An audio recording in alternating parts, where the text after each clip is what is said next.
So this video is about what's called the right to die, or death with dignity. If you don't know what death with dignity is, in short, it is a concept that every human being has a right to die in a peaceful and dignified manner if that individual is suffering from a terminal illness and the remaining time that they have will consist mainly of pain and suffering.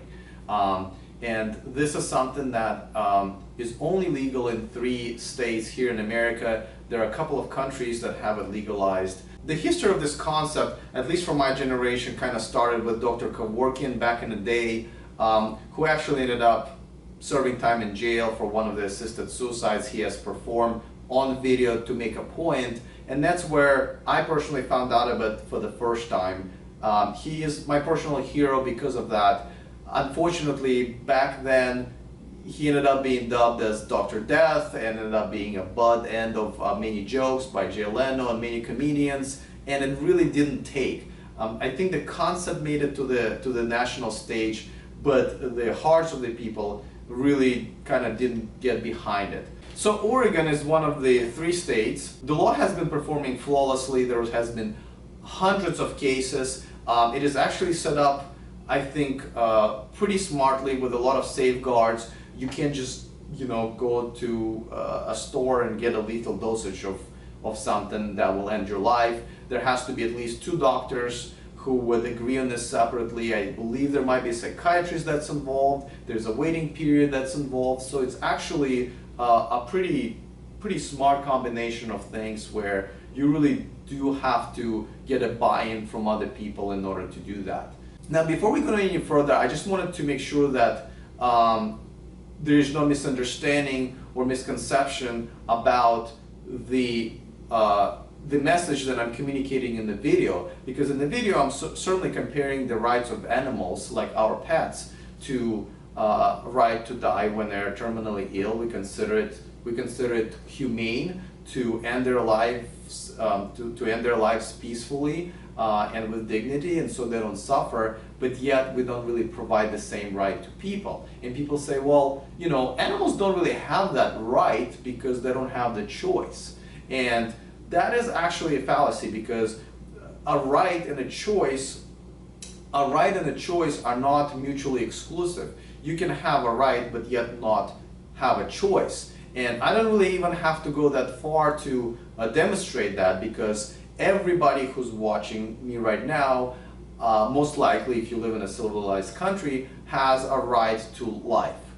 So if you have a right to life, you certainly did not have a choice to have that life. Obviously you weren't alive to make that choice. So here's a great example that a right that's granted to you was never your choice in the first place. So going back to my video on the concept of animals having that right despite the fact that they do not have a choice. Now that I've cleared that up, I just want to move forward with the message that I'm trying to deliver. And to me it is very simple.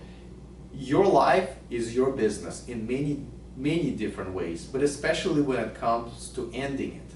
Now in this case, this is a legal issue because you need assistance from your doctor to be able to die with dignity, right? So you don't die in a violent death, what usually suicides are, right?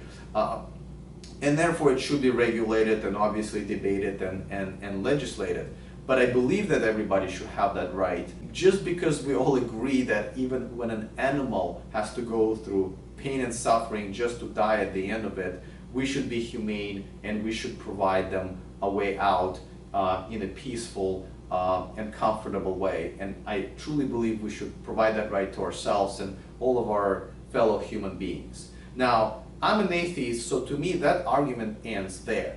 But most religious people probably know that committing suicide and taking your own life is a sin, which is true for most religions. However, I still believe that should not play a role in deciding this issue, because in this country, much like in many other civilized countries, there is a separation of church and state. So our laws should not be governed by a religion or a holy book of any religion. And even if it wasn't, just the fact that people think that somehow it's their business to get in between God and whoever is the person committing suicide, that somehow people need to assist God to punish that person or judge that person, I believe that usually goes against almost any religion where it is between God and a person and God will deal with it.